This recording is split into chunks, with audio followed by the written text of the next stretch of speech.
das nações. No capítulo 1 de Atos, nós somos ditos que o Evangelho, havíamos de receber o poder do Espírito Santo e dali sairiam de Jerusalém, Judeia, Samaria, até aos confins da terra.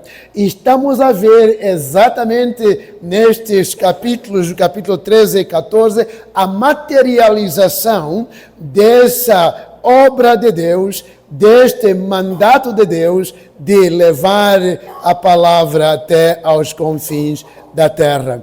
Esta noite eu gostaria de olhar com a igreja sobre o tema proclamando o Evangelho em meio à adversidade.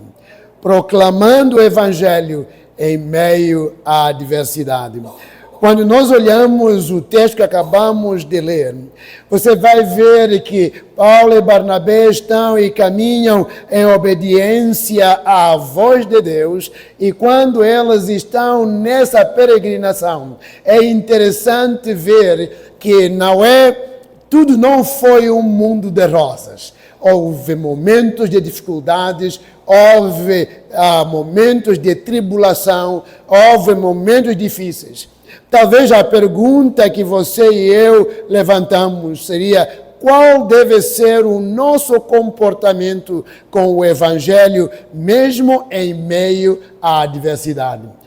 Às vezes você e eu somos tomados de medo.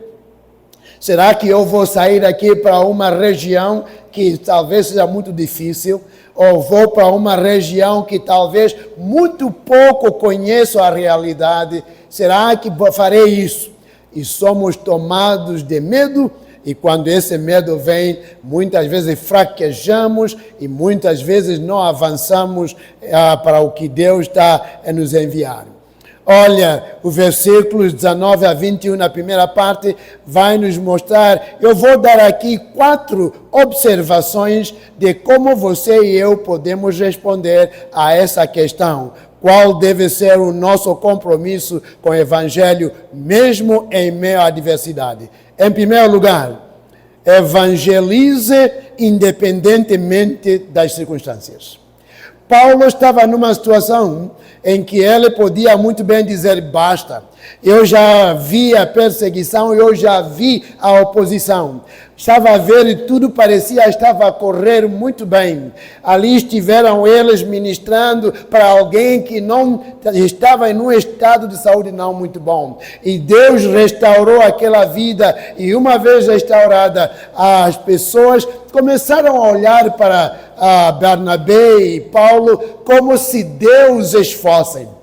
Provavelmente você e eu, nesta era em que se levantam homens que se intitulam apóstolos, profetas e tantos outros nomes, se calhar pudesse dizer: quanta honra eu tenho, eu quero sim que subjuguem-se a mim, eu quero sim que se ajoelhem diante de mim. Mas não foi o que nós lemos no texto da palavra de Deus. O que aconteceu com Paulo e Barnabé, quando os homens, depois de ver o milagre operado, começaram a tratá-los como deuses fossem. Até os deuses vieram até nós. Nós encontramos Paulo e Barnabé rasgando as suas vestes, como indicação da tristeza de poderem ser tratados como deuses. E eles afirmaram: irmãos, nós somos como vocês. E certamente eles sabiam a missão que eles carregavam e sabiam quem era aquele que os mandataram para fazer a obra. Então a honra, a adoração, o louvor não era para eles, mas era para a fonte da chamada que eles tinham de Deus. Os homens em nossos dias queremos muito receber as honrarias, queremos muito ser elevados e colocados em pedestais, mas não é o que acontece com esses homens. Certamente, quando eles colocam no texto que aqui vem no capítulo 14, nós vemos que eles começaram a pensar nas tradições deles, olharam para os deuses dos seus tempos. E eles começaram, a lenda os colocava na ideia de que de vez em quando os deuses andavam ali de uma forma mística no meio das pessoas e às vezes aparecendo como homens. E então quando vê Paulo e Barnabé a operarem uma obra grandiosa de Deus e eles começaram a apontá-los desta forma.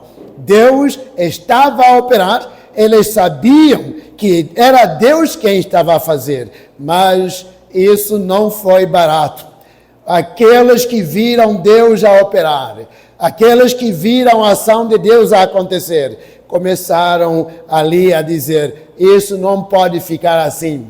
Sabem que pela lei eles eram dignos de ser apedrejados sob a acusação de que eles estavam a blasfemar a Deus.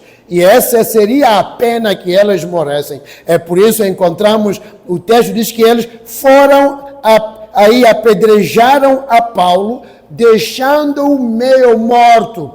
Numa situação de que eu estou a cumprir a minha função, na nossa religião a coisa é assim, na nossa tradição as coisas funcionam assim, mas nós vemos como a mão de Deus estava com Paulo. Porque o apedrejamento não pôde calar-lhe a boca. O apedrejamento não pôde impedi-lo de avançar. Amados, não há nenhum sistema, não há nenhuma força, não há nenhum poder que pode barrar a mão de Deus quando Ele quer agir, quando Ele quer operar. E Paulo e Barnabé, eles